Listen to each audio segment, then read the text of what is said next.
tonight, they'll address some of these issues, or they'll give us clues as to why women drop out on the career ladder. And again, it's not just ICT, it's all sectors, I think. And certainly at WIN, we've got some ideas and suggestions. There are success stories, and I'm sure we're going to hear those this evening. Is there a problem with work-life balance? Is that why too few women choose the ICT sector? Or is that just a perception? Is it really a male industry, or is that just a perception? Is there enough encouragement and opportunities in the sector to attract women? Do we lack role models for you this evening? Is sexism still an issue in the sector? Is there an image problem of geeks, and are these mainly men, or could women be geeks as well?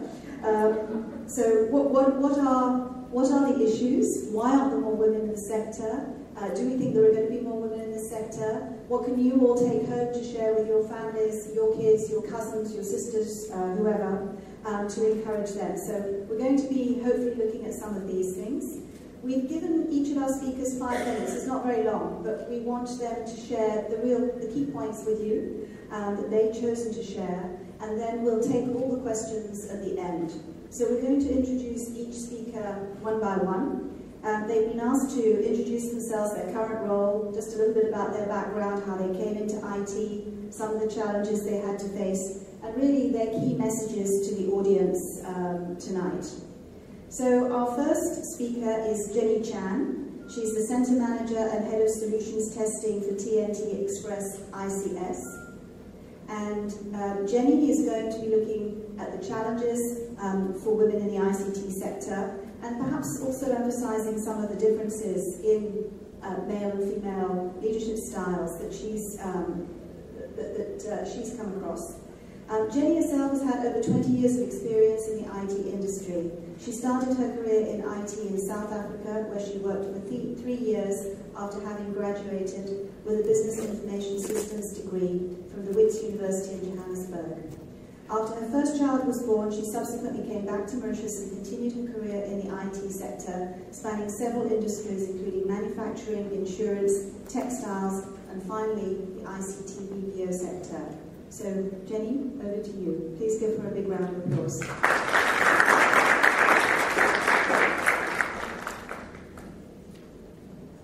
Well, thank you, Jane.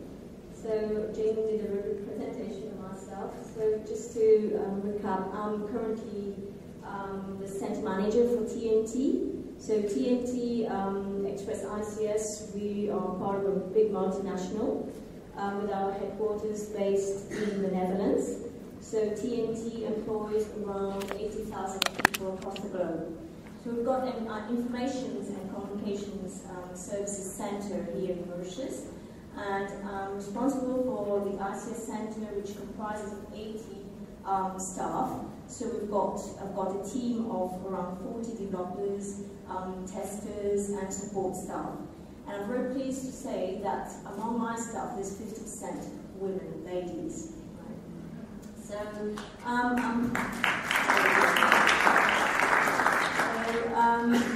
part of my role, I manage the office here, but I'm also Head of Solutions Testing for TNT, so which means that I'm responsible for the function for every testing that happens around the globe. So I not only manage the team here in Mauritius locally, but I also manage the team, my team, which is in the UK, and as well as in the Netherlands. And again, in the UK and Netherlands, I've got a very good split of men and women. Right, so that's a little bit about me, what I currently do. And how I came into IT. Well, it's 20 years, more than 20 years back. When I finished my studies, I didn't really have a clue as to what I really wanted to do. And at that time, which is a very, very long time back, many households didn't have computers. I didn't have a PC at home. But IT in Mauritius had started to be like sort of in fashion, right? So that was what people were saying, and that's going to be the next wave. That's going to create a lot of jobs. So I followed suit, and I said, I'll try IT. So that's where I joined IT. And I must say that over the past 20 years, I've never regretted one single day being in IT. So I started my career in South Africa, so I had the opportunity to work straight after my university degree there. And I was very fortunate to have a very good, to belong to a very good organization.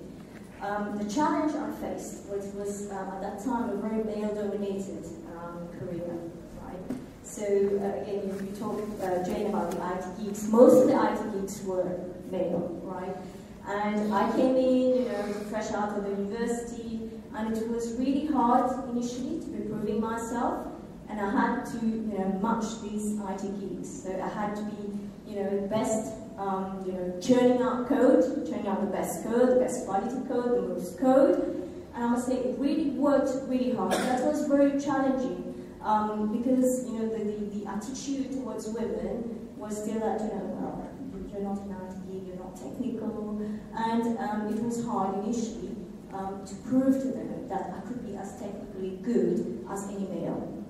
So I was very fortunate to have a very supportive management, and I must say that I had a very good 3 years, very successful 3 years as a software developer back in South Africa.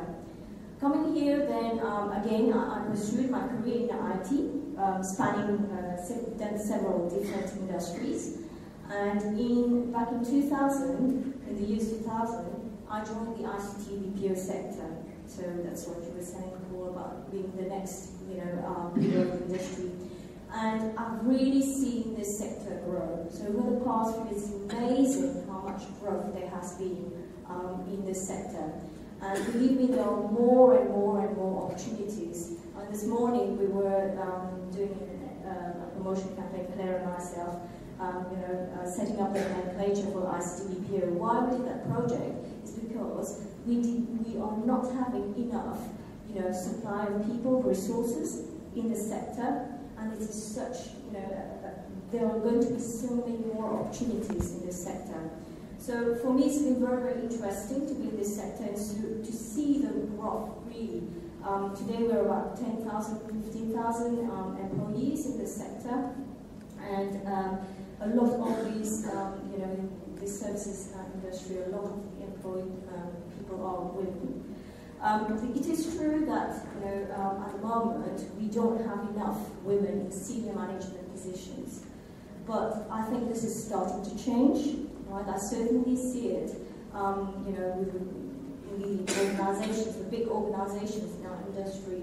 So the ladies here and myself, we are now having more and more of our say and be able to prove ourselves in the senior management positions. So being able to show that we've got something to contribute to the strategy and to the leadership here.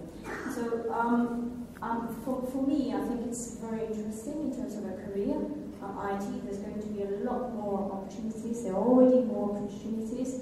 The jobs are really diverse. It's no longer, many people think, when you join IT, it's all about either plugging in, plugging into computers, or you're fixing, the computers, opening up the boxes, or you're churning, you're sitting in front of a computer and, until you've got to wear thick glasses on myself, but actually now we've got, the glasses getting thicker, so that's no worry. But I think, it's so diverse, and I think Natasha is going to cover about the diversity of the jobs that we have now in this sector. So, what we can bring, I think, is a lot of, we've got differences. The leadership styles are very different. Women's leadership styles are very different to men. More and more companies now are realizing that, to be successful in the services in the industry, we've got to engage your people. Right? There's a lot of focus on engaging your people, the people who work for you, right? And a lot of promotion about, teamwork, relationship, and that's proven that women are very good at this area. So the leadership style of women is more about, democratic style. Women are proven to be more global thinkers than men. Men are compartmentalized, they're more directed, which is good. You know, they've got each has got its differences and advantages and disadvantages, but I think it's roughly a mix, and many businesses, many organizations now are realizing that it's important, and it actually makes business sense to have a good mix of male and women leaders. You have this good mix because you've got to have these different leadership styles. And you know, just for, because we're talking a lot about gender equality now, so just to attract more women into the industry, so you've got to position women in the senior management roles as role models, and also as well to prove their customers that, you know, they are going to treat men and women equally. So there's a lot of focus, I think, on that as well. So in terms of any preconceived ideas or myths, I think one of the challenges when I get to recruit people in this sector, especially the ICT BPO sector, they all think, you know, it's very demanding, you work 24/7, you're always on support, you work very long hours, sociable hours. Let's face it, is there any easy work nowadays? I don't think so. I mean, it's a fact of life, I think. Many people in all sectors are working longer and longer hours. But that's no different to IT. You know, we work in the ICT sector. It's true that we work because we service an international market. So, for example, at TNT, we work, you know, we deploy our systems and support our systems globally. So we've got to have a certain amount of flexibility. But on the other hand, we are not being asked. So, for example, you know, standard working hours of 40 hours per week, Monday to Friday, we make most of the companies, right? And we do offer the flexibility of, you know, the flexibility of working from home, which is very important as well. So there are facilities that are being set up to enable women to balance their work versus life, right? So if I've been able to you know, be in this sector for 20 years and keep something going, I mean, every year I'm really passionate, and it's amazing that how the sector is evolving. IT is always changing, and really keeps you on your toes and really motivates you. So I think if you're passionate about something, you know, about IT, then, you know, no matter how it is, you know, you're going to succeed. Coming back to work-life balance, I mean, I've got, personally, on a personal note, I've got 4 children. So the eldest is aged 18. I've got two daughters, 18 and 12, and then 2 sons, 7 and 3. So you can imagine, I've got a very busy life. So I've got basically two jobs. So one is that, you know, my day job, and then when I come back, it's another job. But again, like I said, you know, if I've been able to survive and still enjoy it, because you've got to enjoy it. I think whatever you do, you've got to really enjoy it. And you know, I think it's because, as well, the industry, the IT industry has allowed me as well to have this work-life balance. You know, so that I can manage my personal life, my family, my husband, and the work. Right. So we're just about out of time. So okay. All right. Well, thank you for that. And I'll leave, you know, to say a bit more. But like I said, I think there are plenty of opportunities, and I really encourage you to join them. Thank you.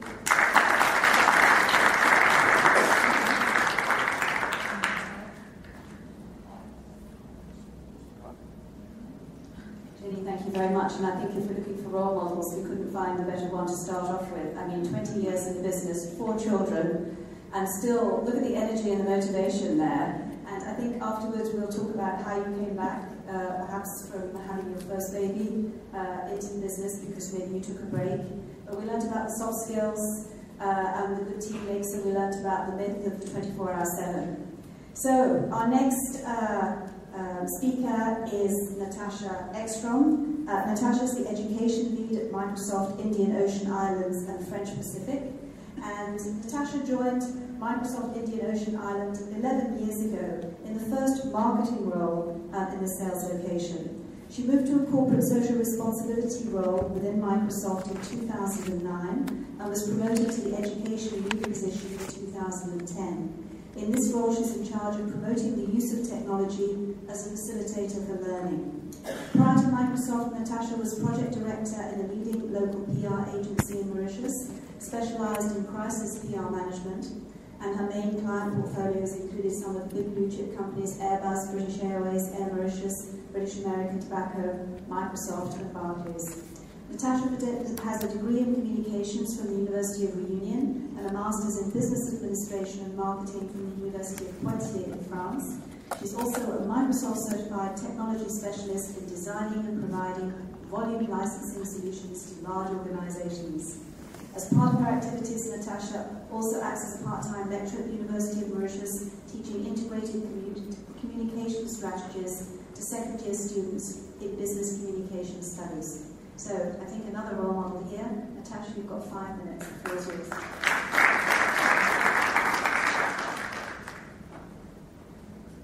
Bonjour à tous.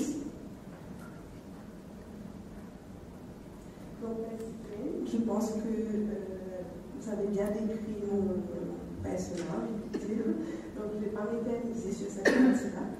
Juste vous expliquer un petit peu comment je suis arrivée dans le monde de l'informatique. En fait, c'est totalement par hasard. Comme vous avez entendu, j'ai été plutôt orientée sur tout ce qui est communication, information et communication, marketing. Et puis, subitement, j'ai eu cette opportunité de travailler chez Microsoft en 2002. Et je dois dire qu'à cette époque-là, j'ai été, je pense, comme la plupart des femmes se sentent à un moment devant un poste à responsabilité, très stressée en appréhendant ce nouveau job, parce que je me disais, est-ce que je vais pouvoir tenir la route? Est-ce que je vais pouvoir avoir une vie de famille stable, solide, avec un job comme celui-là? Et 11 ans après, je suis toujours là. Et je n'ai pas regretté une minute dans toute ma vie d'être arrivée chez Microsoft. Je dois dire qu'à cette époque-là aussi, je n'avais eu aucun contact précoce avec l'ordinateur. Et j'avais un petit bagage informatique, pas vraiment grand pour pouvoir,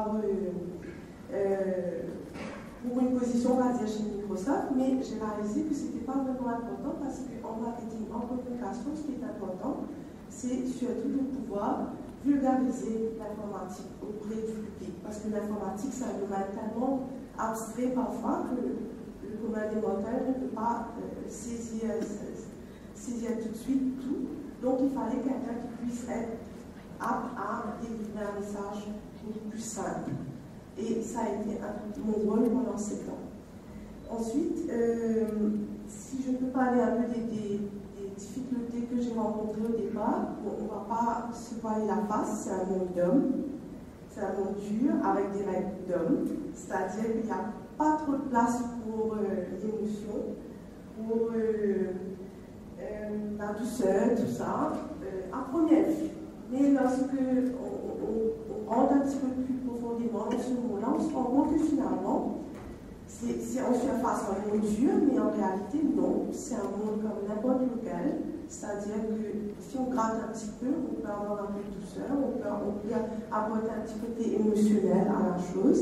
Et c'est valorisé dans ce domaine-là parce que je pense que les femmes ont cette touche émotionnelle que nous pouvons apporter et qui fait un plus, justement, dans ce monde-là.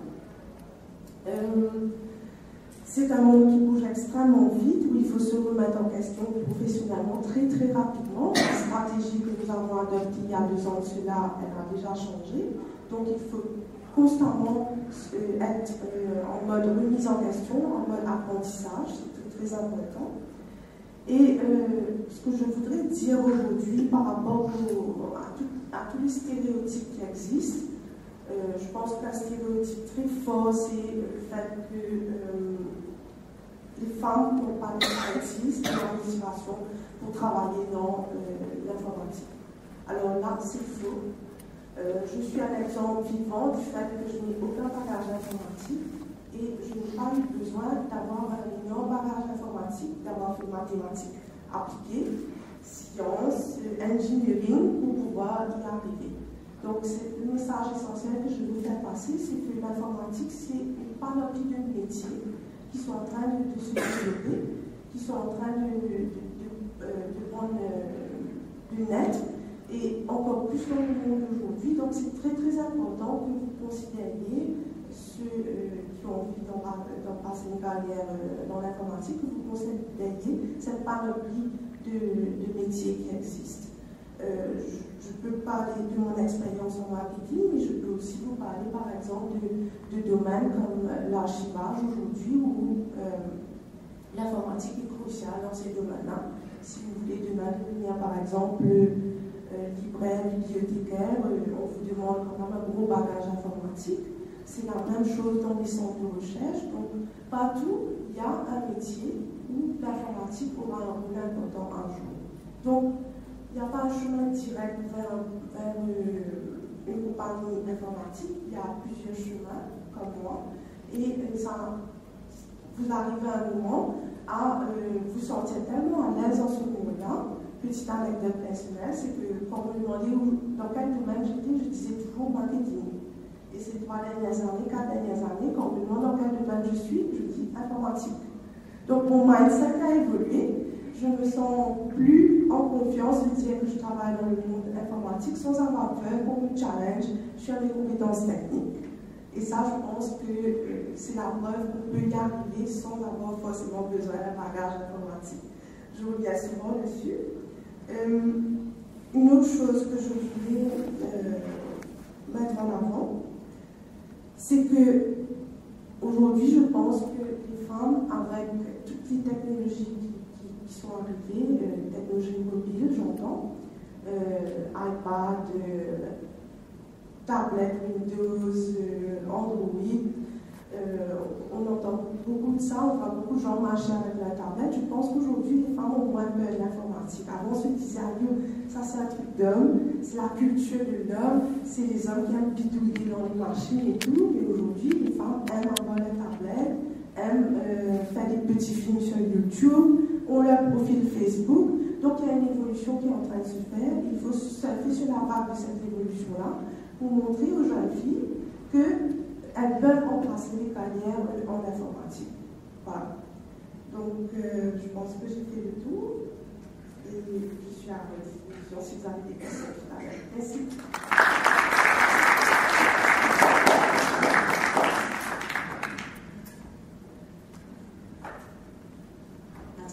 Thank you. Again, you can see that the perception is that it's a man's world, but that women bring different aspects to the workplace and to the ICT sector, and particularly the soft skills. We can see that it's a world of fast change, that these stereotypes that women can't do IT are false, and that there's a huge diversity of jobs and skills in the ICT sector. But let's face it, today there's very little we can do without IT. There's very few jobs where IT isn't required. So we have to get to grips with it, and we certainly need to make sure that our children grow up with IT. So our third panelist is Sadia Hussain, who is Strategy and Architecture Manager at MCV. Sadia has a BTS diplôme de programmeur analyste from the British Chamber of Commerce and Industry, and an MBA international from Paris, from the Sorbonne, Dauphine. And Sadia spent all her career in IT. She started off in 1992 as a project team lead, and she'll probably tell us a bit more about some of this. She moved then into project coordination, responsible for the implementation of the bank's complete business IT project and development framework and methodology, which was assisted by Accenture at the time. She became development manager, supervising the application development teams and responsible for several major IT projects, MCV's business units and affiliates. In 2009, she was development and IT project manager for the replacement of the bank's core banking symbols by the new system, T24, and internet banking systems. 2010 project manager for the Big Bang live switch over from the old to the new core banking system. That must have been exciting. In October 2010, development manager responsible for the setting up of the organizational structure, framework and processes for the support of the new core banking system. And she now heads MCV's enterprise architecture function, IT project management office, IT strategic thinking and planning function, and reports to the chief information officer. So, Sadia, over to you, and 5 minutes to share your wisdom with us. Thank you.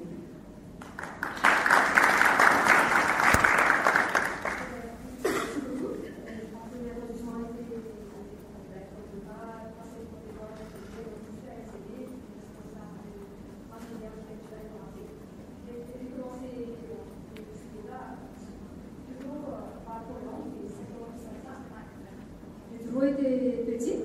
Et j'ai commencé très petite à l'MCD, je dois dire. Donc, j'ai commencé après mes études d'informatique comme un junior programmeur. Donc, j'ai commencé comme un trainee chez Causerie de WIN. Et puis, très vite, j'ai bougé à l'MCD. Et là, j'ai fait des fonctions basiques comme développement informatique, donc training programmeur. Et après 5 ans, effectivement, j'étais en 92, j'étais déjà responsable de projet. Donc, encore une fois, j'aimerais peut-être mettre en phrase ceux qui disaient qu'il n'y a pas vraiment de challenge parce que quand on veut le faire, on arrive à le faire. Il ne faut pas avoir peur. Donc, les hommes nous apprécient au bureau. La femme a beaucoup, c'est vrai. Les hommes sont contents de travailler avec les femmes, dans toutes les équipes d'ailleurs. C'est assez étrange. On a des équipes, pas mixtes, mais je dirais un tiers de femmes et deux tiers d'hommes. Dans toutes les équipes, il y a des femmes. Il y a des femmes ingénieurs, il y a des femmes administrateurs de base de données, il y a des femmes chefs de projet, il y a des femmes moins à la tête. Donc, pour moi, il n'y a pas de challenge du monde. Donc, quand quelqu'un veut le faire, il arrive à le faire, il réussit. Donc, c'est comme tous les métiers. Okay? Donc, au niveau, j'ai commencé très tôt, j'ai peut-être ravi des étudiants assez rapidement, mais je ne regrette rien. Je suis là, j'étais responsable, à un moment donné, j'étais responsable de 90 personnes, je travaillais sur moi, hommes et dames. On avait beaucoup de respect, on se comprenait, les femmes étaient tout le temps pressées parce que les femmes sont très organisées, je dois dire. Sont beaucoup plus organisées que les hommes, de nature. Je pense que c'est un peu la norme, parce qu'une femme est à la maison, elle a des enfants, elle a un mari à s'occuper, elle a le ménage à rouler. Donc, par nature, on a les qualités qui fait que les hommes, naturellement, on s'adapte facilement. S'il y a du travail additionnel à faire, on arrive à le faire, on ne se plaint pas, on s'organise pour arriver à trouver une balance entre la vie personnelle, les exercices, par exemple, la gymnastique, le sport, la famille. J'ai 2 enfants, j'ai un enfant de 17 ans. Il va très bientôt faire ses études, je suis très contente pour lui. Et j'ai une fille aussi de 13 ans, donc j'ai 2 enfants et 2 16 ans, mais on va les comparer aussi. Donc je pense qu'il y a ces limites, c'est des misperceptions qu'il faudrait mettre de côté. La femme, on a plus de métiers. Si on a les capacités, si on a l'envie, on a les intérêts, on arrive à le faire. D'ailleurs, ici, qui c'est qui n'a pas un téléphone portable dans la salle? Personne? Tout le monde a un téléphone portable? Vous êtes tous des informaticiens, parce que vous connaissez utiliser un téléphone. Je suis sûre que vous ne faites pas que des appels avec. Donc, vous êtes tous des informaticiens. Donc, pour moi, c'est une question de. Il faut s'adapter. Le plus qu'on parle maintenant, ça fait quelques années, donc on parle de Gen Y, et les enfants qui sont en train de naître maintenant, qui sont en train de naître depuis quelques années, sont des enfants qui naissent dans l'informatique. C'est un peu béni qui est tombé dans le mais les enfants sont tombés dans l'informatique. Donc si on n'est pas, on ne s'adapte pas, et on ne dit pas avec les enfants, qui va le faire? Donc pour moi c'est normal, il n'y a pas de challenge, on ne devrait même pas parler du challenge pour l'humanité. Pour moi c'est carrément l'exemple, c'est à l'MCD, c'est comme ça, pour tous les jobs, pour toutes les positions, que ce soit dans le marketing, que ce soit dans l'informatique, que ce soit dans la comptabilité, il y a des positions pareilles. Donc les femmes sont les chefs, par exemple, qui sont les chefs, les hommes sont les chefs, par exemple, sont les chefs, donc les femmes et les hommes se partagent, se complémentent. Et plus que ça va l'informatique pour faire le customer service, on ne fait plus maintenant de l'informatique. On fait de l'informatique pour faire quelque chose. Il y a un but derrière l'informatique. Donc, par exemple, à l'MCD, on a 150 systèmes informatiques. Peut-être j'ai mis pas mal de gens en place. Ben, c'est parce que c'est pour la clientèle. Donc, c'est pour servir le client, c'est pour servir le personnel, donc pour faciliter la tâche au personnel. On a quand même plus d'1 million de clients. On a quand même 30 000 staff à la banque. Nous ne sommes pas à l'ORI seulement, nous sommes au Maldives, aux Seychelles, à Madagascar et au Mozambique. Donc, si on n'a pas l'informatique, la banque ne roule pas. Okay? Donc, on doit par exemple consiste à mettre en place tous les projets. L'architecture, c'est comme une maison qu'on construit, il faut faire l'architecture d'abord, planifier le progrès et le développement. Et aussi, ça se fait faire la veille informatique pour voir quelles sont les possibilités de nouveaux services, de nouveaux systèmes qui se mettent en place qu'on pourrait utiliser pour mieux servir nos clients et automatiser, créer plus d'efficience dans le staff. Donc, l'informatique, c'est tous les jours. C'est pas un projet qu'on fait, on arrête. Là, en ce moment, on a 40 projets qui sont en cours, donc ça ne s'arrête pas. C'est toujours un peu long. L'année dernière, on avait fait plus de 60 projets, donc c'est un peu long. Donc, on a besoin d'avoir beaucoup de temps. Moi, avec difficile de recruter du personnel arctique, donc que ce soit les hommes et les femmes, je dois dire, moi, j'ai recruté pas mal durant ma carrière, parce que j'ai 25 ans que je suis accédée, mais c'est vrai que c'est très difficile d'avoir du personnel pour travailler dans l'IT. Donc, que ce soit les hommes et les femmes. Les femmes sont encore loin. Là même, là, j'ai fait 2 postes d'accord des projets managers et pas de candidat. On a fait ça traîne les gaz. On n'a pas. Donc, je vous encourage à encourager vos parents, vos amis, vos enfants à embrasser la carrière informatique. Je suis là depuis 25 ans, vous le voyez, un peu sur la plateforme. Avoir des rôles et des belles, je ne vois pas, peut-être plus jeune. Mais j'arrive à mener une famille normale, je suis très spirituelle, j'arrive à trouver tout dans mon fait social, je suis très sportive, je suis pas championne de catégorie de MSC, je n'ai pas honte de le dire. Je n'ai pas honte de dire que j'ai démarré très tôt. Donc il faut commencer judo, il ne faut pas qu'on se dise on embrasse mon carrière et on veut devenir un école de suite. Il faut avoir de la patience, on avance sur le tas, on côtoie les hommes, on travaille ensemble, on démontre des capacités, si on a des intérêts, on arrive à le faire. Donc je pense que pour moi, il n'y a pas vraiment de challenge. C'est pour moi une question d'intérêt, d'envie. Si on veut faire quelque chose, on trouve le temps de le faire. J'ai fait un MBA, bon, c'est nouveau, hein. C'est pas parce que je suis avec, j'ai un MBA que je suis manager. J'ai eu mon titre manager stratégie d'architecture après 15 ans. J'ai fait à l'ACD. Et ce n'est que cette année-ci que j'ai eu mon titre MBA. Ne soyez pas. Non, ne soyez pas c'est le titre qui a fait les études, qui a fait ça. C'est pas juste ça, d'ailleurs, je ne vais pas parler de l'école. Et voilà, on encourage tout le monde à faire l'informatique. Même si vous ne voulez pas, vous allez le faire avec le téléphone, la tablette, avec vos enfants, qui parfaitement sur les consoles maintenant. Donc le Facebook, il a c'est comme ça. Si on s'accroche pas à l'informatique, on va pas aller de loin. Voilà. Merci beaucoup.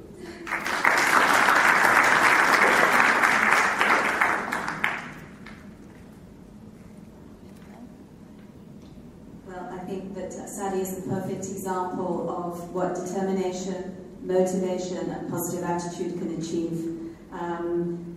Benefits of mixed teams again came out. The organisational skills that women bring because we have to multitask. Not born in the ICT sector. When I tell my daughter, who's 25, that there was no mobile phone when I was her age, there was no computer, didn't exist, or there was a mainframe perhaps. I mean, she can't believe it, you know, no CDs, we had big 33, anyway, technology has made leaps and bounds and the world is changing faster and faster. We talked about the need of ICT as a tool. It's not just, it can be a plaything in itself, but usually it's for a purpose. And the lack of resources again. And here we have 2 jobs, 2 project managers needed, so there you go. Our last speaker is Claire Nimura, and I'm delighted to introduce Claire. Claire and I worked together when I had a passage in the ICT sector running, well, it was Rogers Call Centre, then Rogers Outsourcing, and then AXA Outsourcing. And Claire is now the general manager at Infomil. She's married, she has 3 children. She did her studies at Loreto Convent, Rose Hill, and then a BTS in Informatique de Gestion et Maîtrise en Sciences de Gestion with the Mauritius Chamber of Commerce. She's been in the ICT sector for 20 years. She's been the general manager of Infomil now for 8 years. Before that, HR and training manager with Rogers Outsourcing Solutions and training manager at FRCI for 9 years. So Claire, over to you. 5 minutes.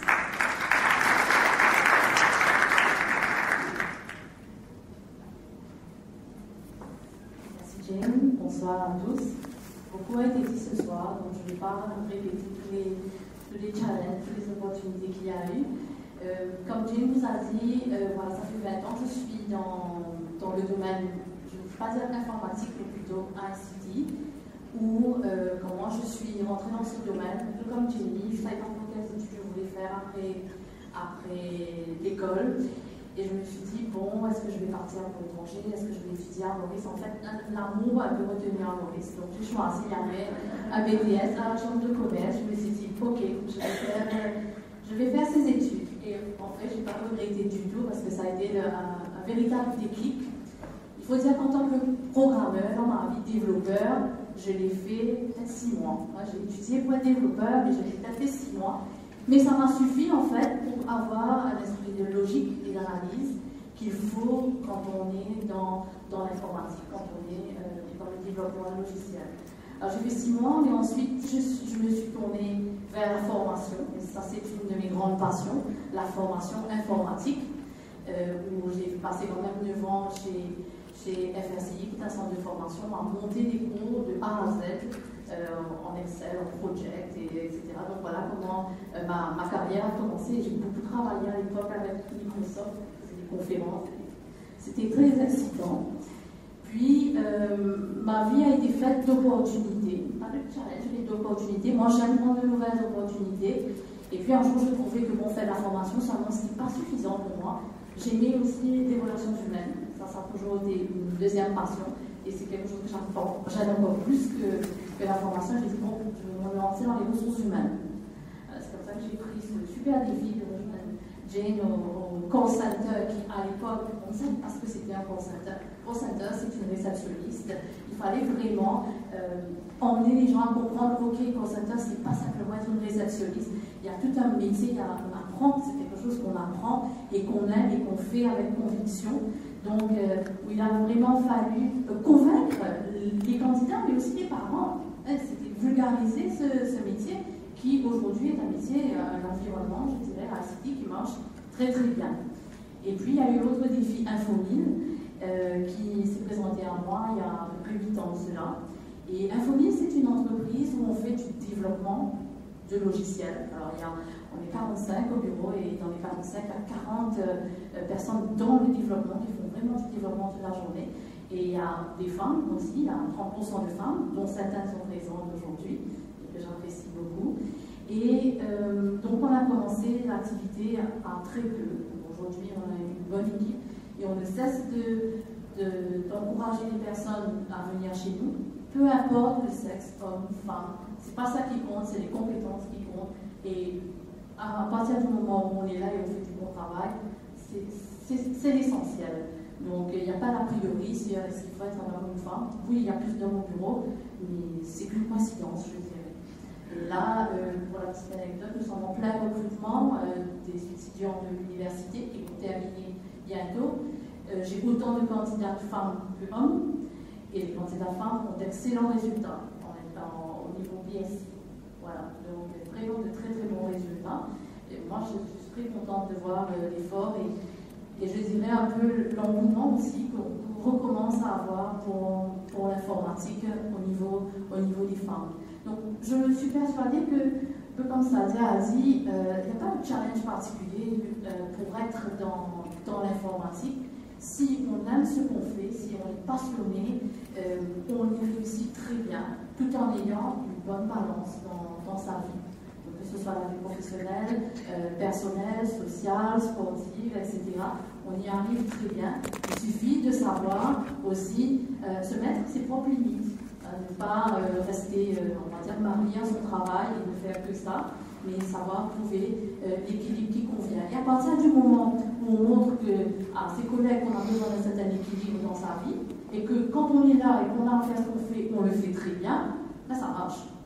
Et donc, moi je suis persuadée, pour moi ça marche comme ça, et je ne me pas plus que ça. Peut-être aussi pour dire que c'est un secteur aujourd'hui où je dirais le défi que nous avons, c'est un secteur qui a été dit par plusieurs, où il y a vraiment du boulot, il y a du travail, il y a beaucoup d'offres d'emploi. J'ai été récemment sur le site de MyJob et j'ai choisi Information Technology. Et je peux vous dire qu'il y avait au moins 50 offres d'emploi dans l'Information Technology. C'est le secteur qui recrute le plus et il manque des gens. C'est un peu le grand constat aujourd'hui. Il manque des candidats et le plus on pourra vulgariser ce métier qui est l'informatique avec tout ce que ça comporte, ça peut être développeur, on peut être technicien, on peut être chef de projet, peu importe.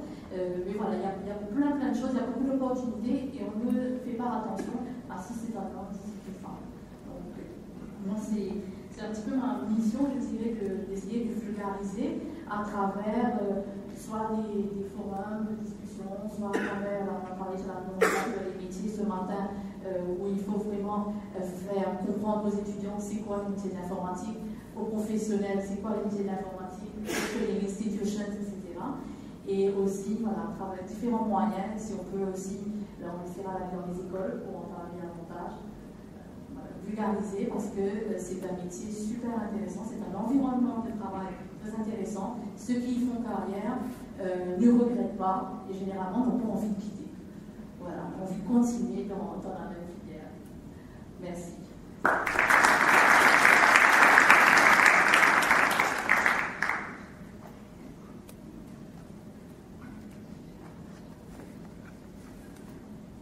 Merci beaucoup. On voit même après 20 ans la même passion, n'est-ce pas? Et puis on revoit les mêmes...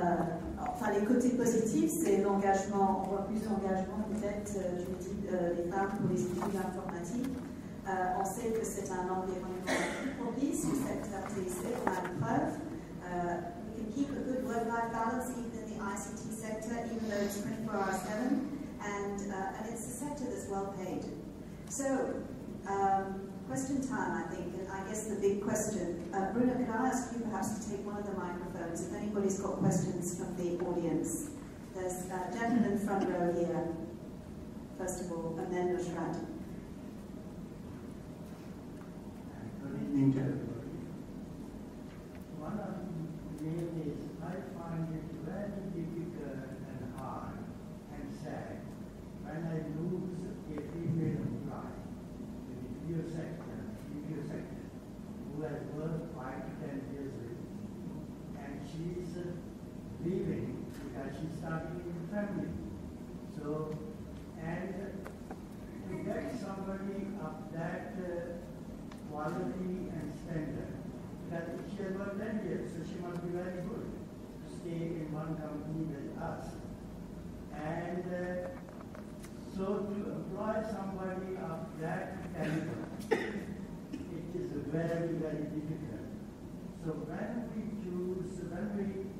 employ, then we take whether we choose female or male, because we don't want in the same situation again. And so that is one of the main... It's one of the obstacles. It's not that we find it sad to lose, because that person who has worked 5 to 10 years must be very good, because they work as a family. It's not like employee and employer's relationship, it's like a family. We treat them as family. So that is one of the main difficulties we find. Recruiting again, so what possibility? Would any of our panelists like to respond, really? And I guess that is, how do you retain your female staff, particularly at this midlife career, when that is the time that they're going to be having a family? Maybe I can share Microsoft experience. At Microsoft, we have a program where whenever you're pregnant, you're followed up by an HR counselor, and then at some point after your pregnancy leave, when you come back to work, you can ask Microsoft HR department, to have, for example, 1 to 2 days per week where you're staying at home. That does not mean that you're less performant. You just have some fixed time on your own with your family, and you have a commitment to the company that you will still deliver at the same level, but you have those 2 days per week with your children. So this is really enjoyable for us at Microsoft. And also we have another concept, which is the work from home concept. Whenever we need to stay at home, we have no issue because we're connected and we can receive emails, we can work from the chat, and we can also use our laptops to do conference calls. So it's really makes life easier for us. Thanks, Natasha. Anybody else want to add anything? Sadia? No? Maybe I would also like to add, as Natasha, so at LCD also we have flexitime implemented, and so instead of the 7 years, or if you are maybe you have a maternity leave, so afterwards you have we have arrangements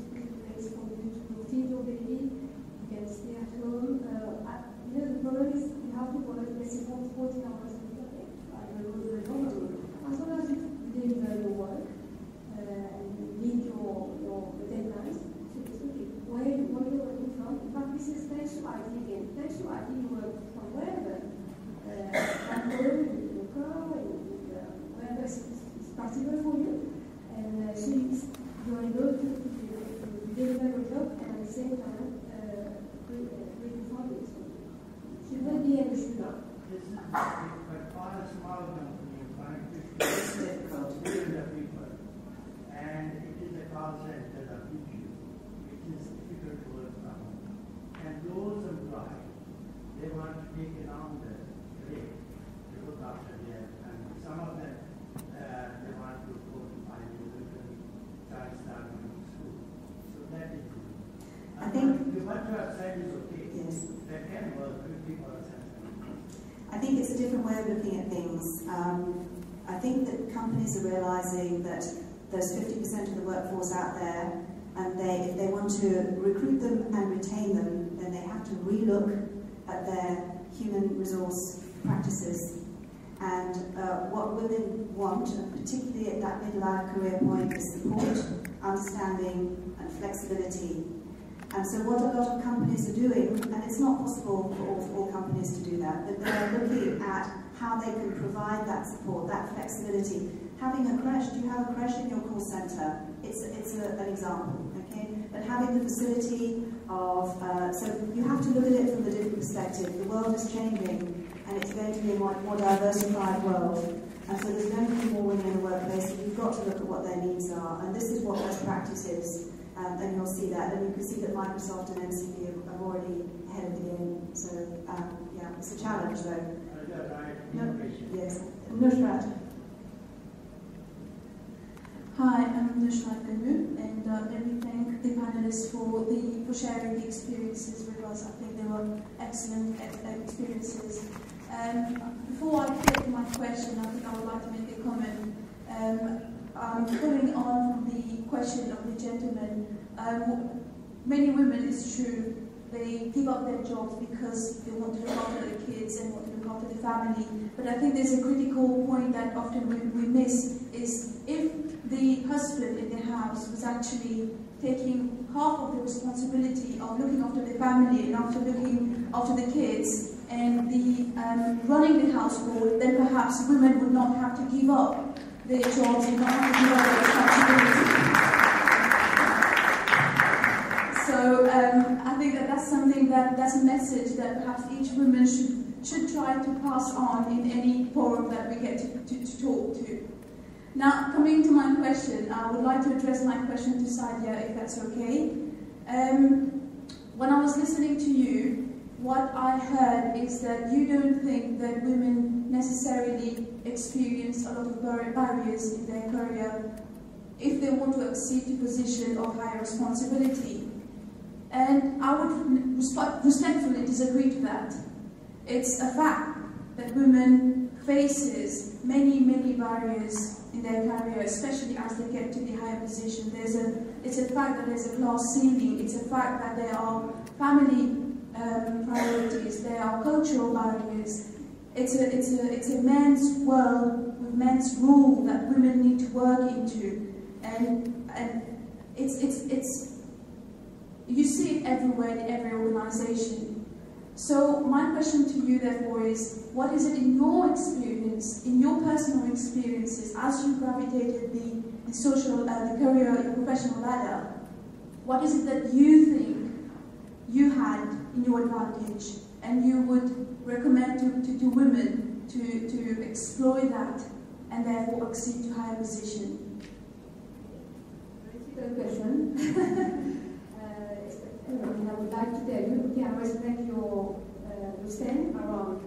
Maybe there is some challenge at higher positions, but I think the challenge is not only for ladies shared. When some men are struggling to have higher positions which they don't have, it's not a matter of being a woman or that.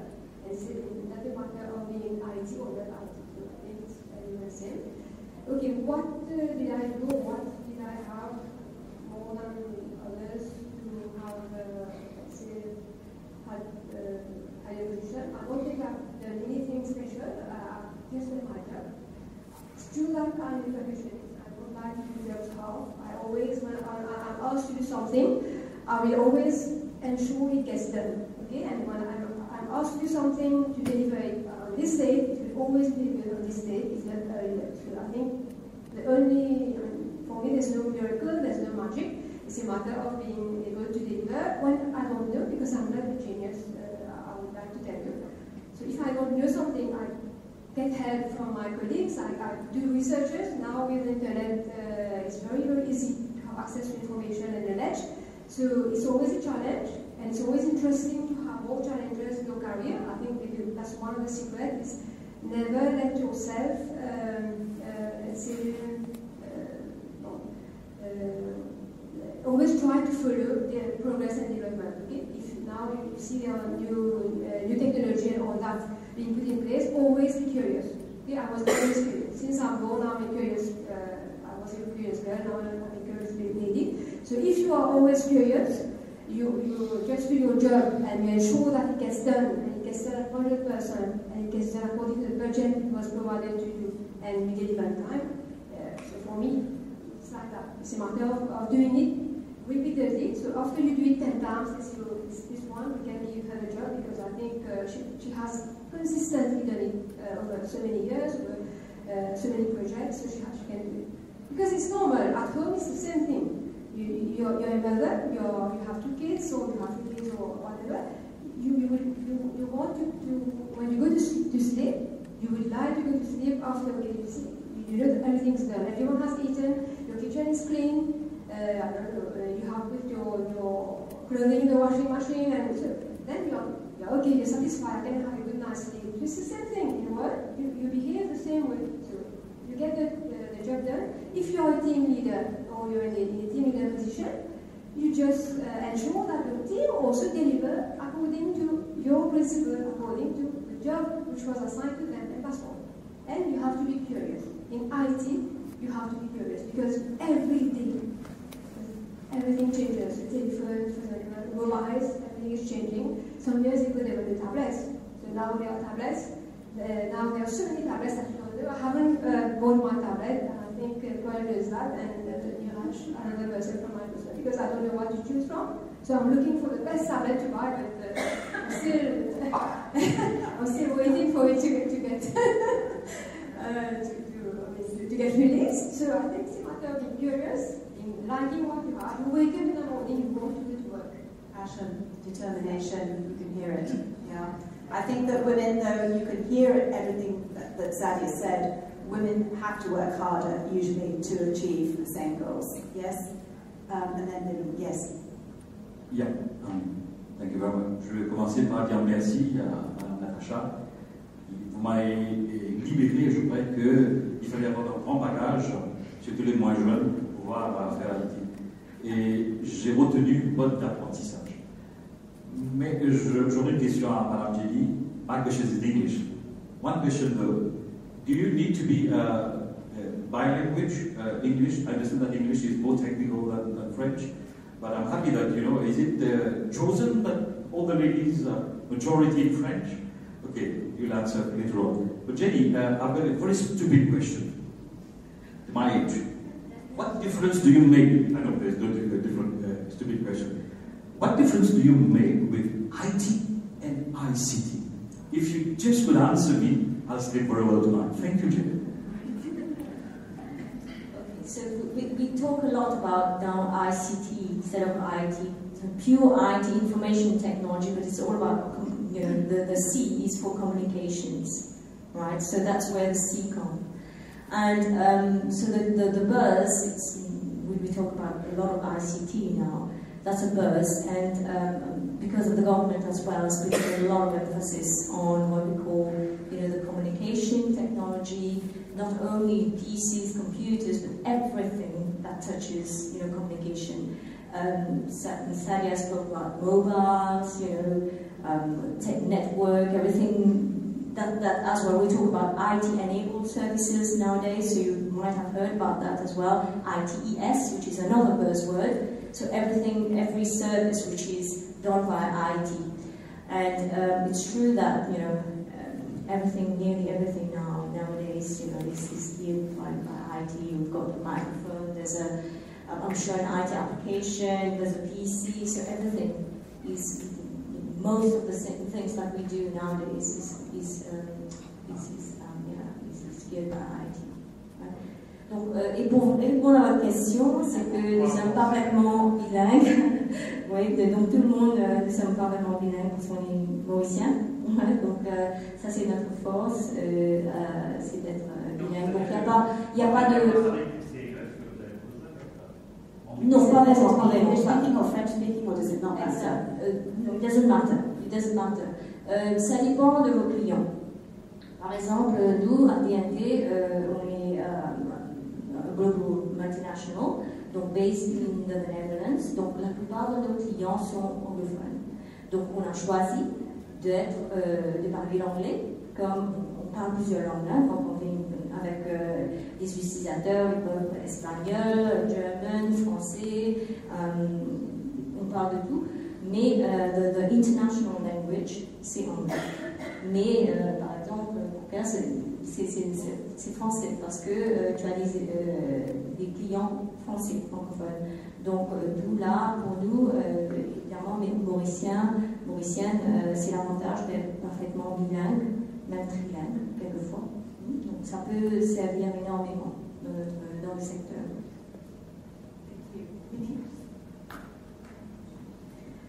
Vini Abadou of WIN and AMFCE.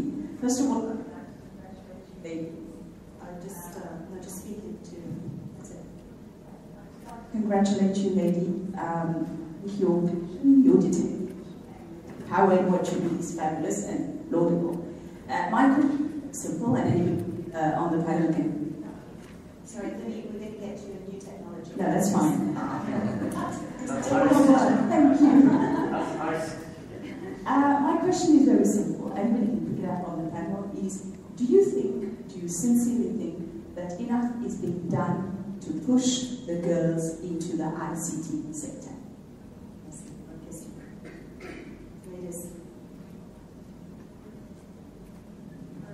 We're trying, I must say, we're trying to push the girls more into that. I know that the industry players, we want to, because we say, you know, we said it all, you know, we lack resources. You know, there's a lot of demand for human resource, and we're not getting enough. So, I mean, there's no way out of it. We've got to encourage both men and women to join the workforce in the ICT sector. With regards to the industry, I think, you know, we're doing all our best to try and encourage the women as well to join the sector. With regards to, you know, whether there are, in general, the legislation or the policies support that, I'd say still not enough. So, for example, we talked about, you know, working from home. So many companies, organizations are doing it.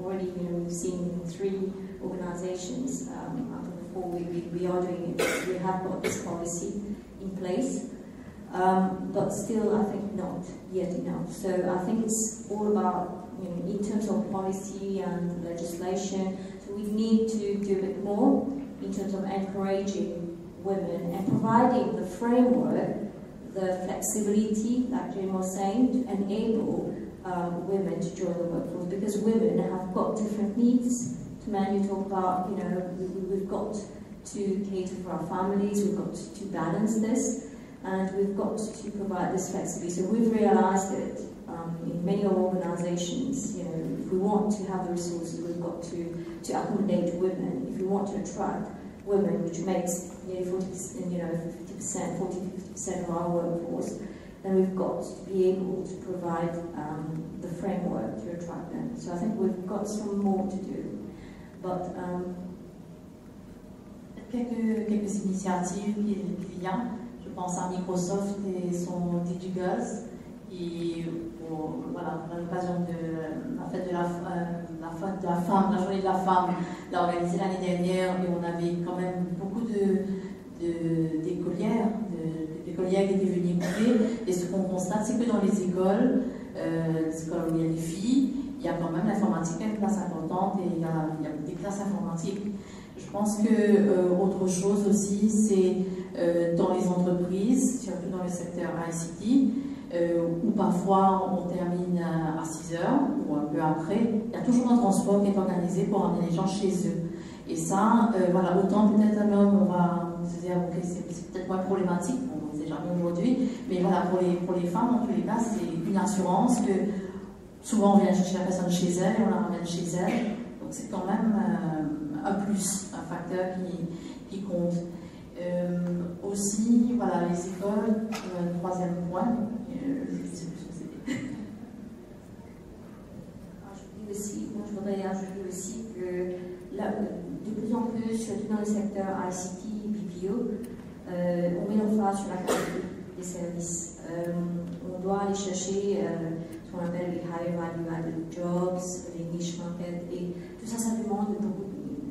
Même les clients sont de plus en plus demandeurs sur la qualité. Et moi, de mon point de vue personnel, ce que je vois, c'est que en général, les dames, les filles sont plus quality focused que les hommes. Donc, on encourage vraiment, c'est pourquoi chez nous, on a beaucoup, on a 50% de filles qui sont attirées surtout par le secteur où ils font des qualités, des tests. Donc, par la nature, leur nature, donc c'est very detail oriented, very quality focused. Donc, on aime bien attirer et développer ce skill set. Thank you. I think we've got some more questions. We've got yes, 3, 1, 2, 3. Okay. Can we try and be as quick as we can with a question, so we can try and get around as many people? Okay. Good evening, everyone. We say that IT is accessible to everyone, anywhere, anyhow. But the good thing that with Facebook, Twitter, I mean all the social networks, it's taking over a big part of our real social life, especially on the work-life balance. Okay. How do you feel about social media and does it dominate your life? Oui, effectivement, je peux répondre en français. Ça prend la place, ça prend beaucoup de place dans nos vies, et puis ça arrive aussi qu'on soit à la maison à regarder s'il y a un Blackberry, etc. Donc après, je pense qu'il faut savoir faire la part des choses aussi, à un moment donné, savoir poser, s'arrêter. Par contre, ce que je trouve qui est très intéressant pour l'avenir, pour nos jeunes, il y a des points négatifs, mais il y a aussi des points positifs. Et dans les points positifs, c'est que les jeunes aujourd'hui, pour eux, l'informatique, c'est naturel, ils sont nés avec. Facebook, Twitter, etc. Ça fait partie de leur vie. Et quand on va plus loin, on voit comme il y a pas mal de jeunes. Moi, au bureau, j'accueille tous les ans des jeunes de 14-15 ans en stage de reconnaissance. C'est quoi l'informatique? Donc, ils viennent, ils s'intéressent peut-être pour leur carrière future. Et ils sont intéressés parce qu'ils se disent, voilà, je veux faire du développement parce que j'utilise ça tous les jours, ou bien je joue, je passe mon temps à jouer. Mais comment faire pour que moi, je puisse créer ces programmes? Et je crois que là, on peut vraiment avoir un engouement pour les jeunes au niveau de l'informatique. Et les métiers d'informatique qu'on a aujourd'hui, dans 10 ans, ce ne seront pas du tout les mêmes métiers. Ça évolue très très vite et effectivement, il faut toujours rester branché pour pouvoir évoluer. Mais ça prend, je suis d'accord avec vous, que les réseaux sociaux prennent beaucoup de place, mais après, à chacun de savoir faire la part des choses. Gérer. Next question. Good evening, everyone. I'm Benita. I actually did a math degree, ended up in the finance sector, and over the last couple of years worked with an IT SME company. What I found myself in a situation was that I didn't know anything about IT, so I had to learn everything. I was actually quite interested, so I learned PC, troubleshooting, and doing things. I had to learn a lot about the products and the services. Now, my question is probably directed to Natasha, always putting all the ladies. We actually had a problem in finding an affordable IT solution for an SME to implement a management information system. And so I found myself facing two issues. I didn't know anything about it, so I couldn't actually assess the different solutions out there. I had to advise on the best solution to buy, so I didn't have any technical know-how. And also I found a lack of information on the subject. So it was all about backing up servers, backing up Windows server systems, and OS as well. It was just a quagmire. So my question is, are there any courses out there specifically geared to people who don't want to commit themselves to a full-time course, don't have the time either, but need some information specific to their profession, whatever that may be. It could be someone in the marketing department who are wanting to implement some sort of software appropriate to it. But that's my question. Are there any short crash courses that Microsoft could offer that are geared to people in other professions to allow them to use IT in their profession? Little knowledge can be dangerous, I'm sure, but what do you think? We at Microsoft work with a network of partners, and some of them are specialized as learning partners. So their objective is to offer courses to anybody that would like to have some courses in IT. So it goes from basic ICT to high-level courses where you can become a system engineer, for example, with this type of courses. But I understand clearly what your pain, and in fact these courses are available through these type of partners.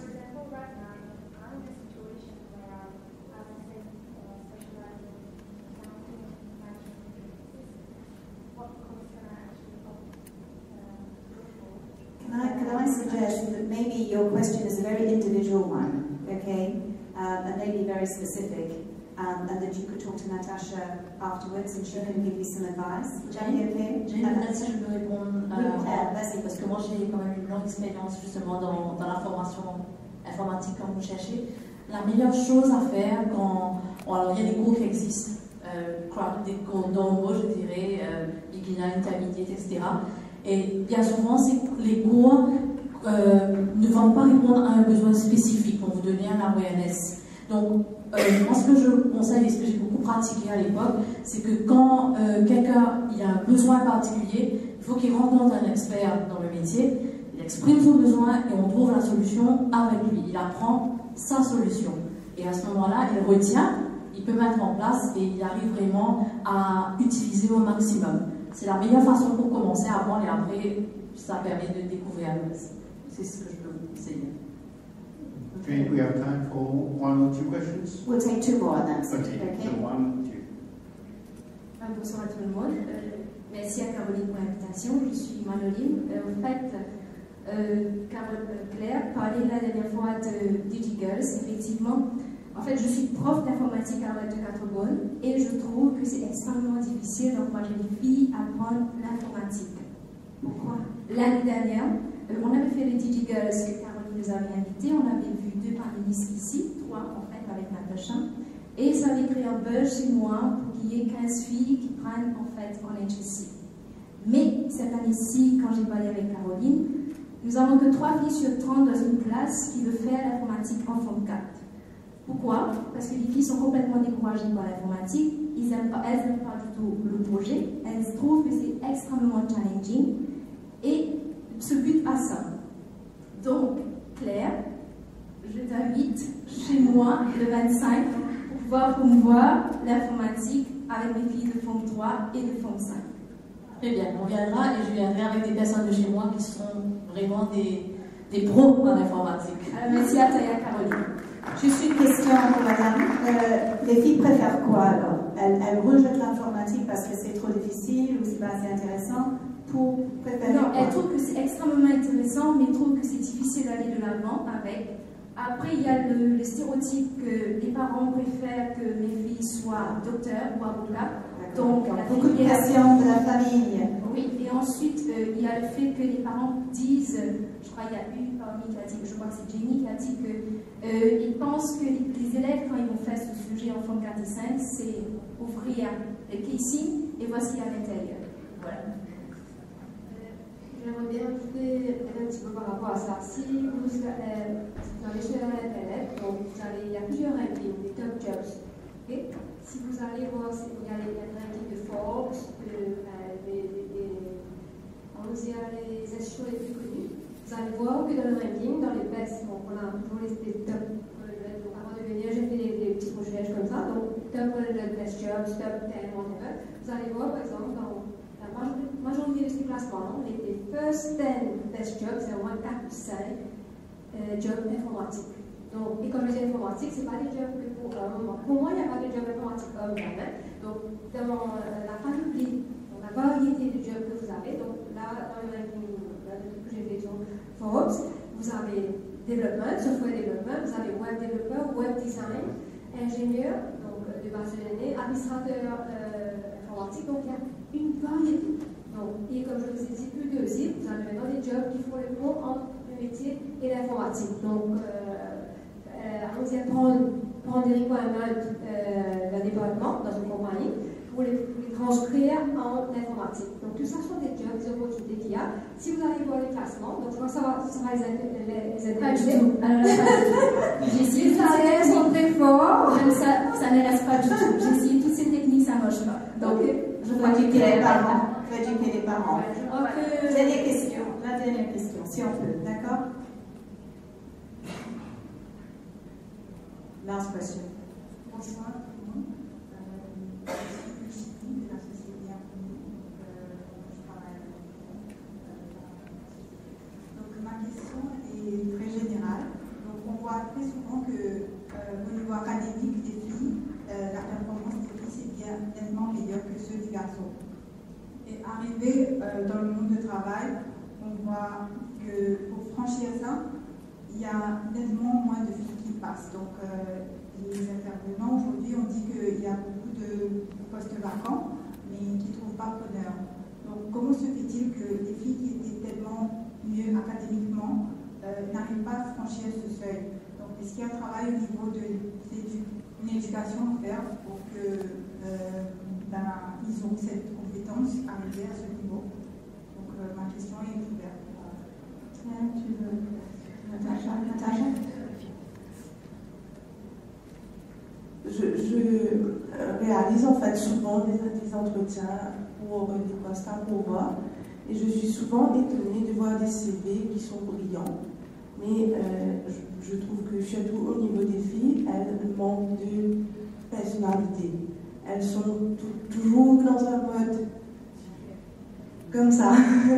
Elles ne sont pas ouvertes, elles ne projettent rien. Elles sont dans un mode où elles attendent que la foule va tomber sur elles. Et je trouve ça souvent bien dommage parce que par rapport à certains garçons qu'on voit en interview, ils n'ont peut-être pas le même bagage académique, mais ils ont une personnalité, ils ont un caractère. Je pense que c'est souvent ce qui fait défaut à nous femmes mauriciennes, c'est qu'on est toujours, on a toujours cette attitude un petit peu soumise et on prend du temps dans la vie, avec la vie avance et on prend du temps pour se développer, pour avoir un peu de personnalité, pour se mettre en avant. Je pense que ça vient beaucoup de notre éducation aussi.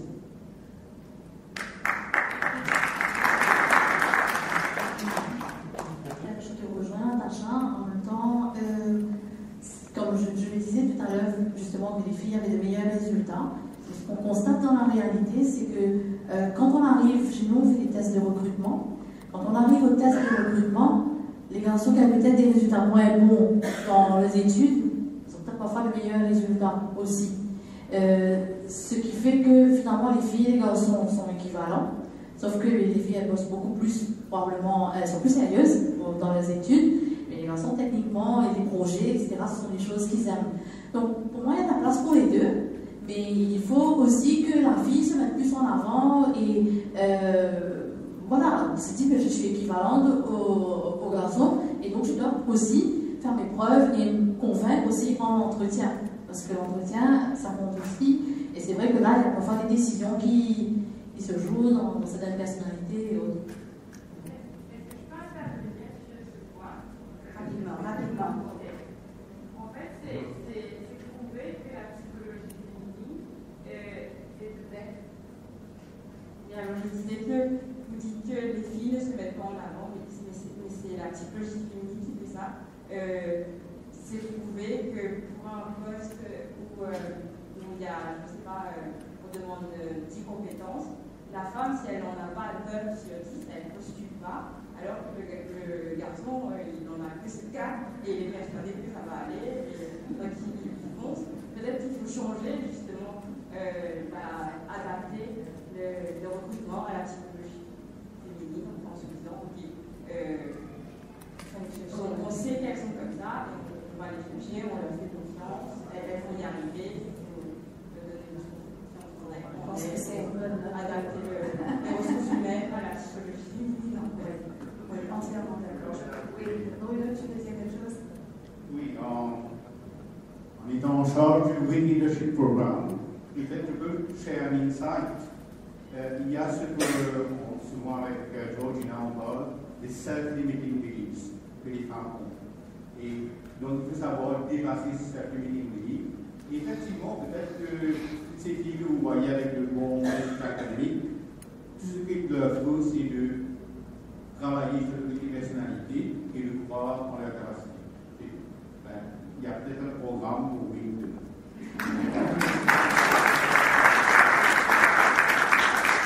Bon, merci tout le monde. Je crois qu'il y avait encore des questions, mais on peut continuer après parce qu'on a un petit cocktail sur la terrasse. Moi, je voulais juste, je pense qu'il y a du travail à faire. Comment est-ce qu'on va encourager les femmes, plus de femmes dans ce secteur d'activité, où c'est évident qu'il y a plein de choses à faire?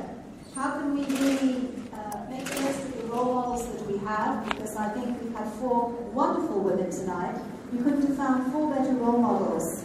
And if that isn't enough to encourage young women, I think that we need to roll you out to every school in Mauritius. So can we say a big round of thank you?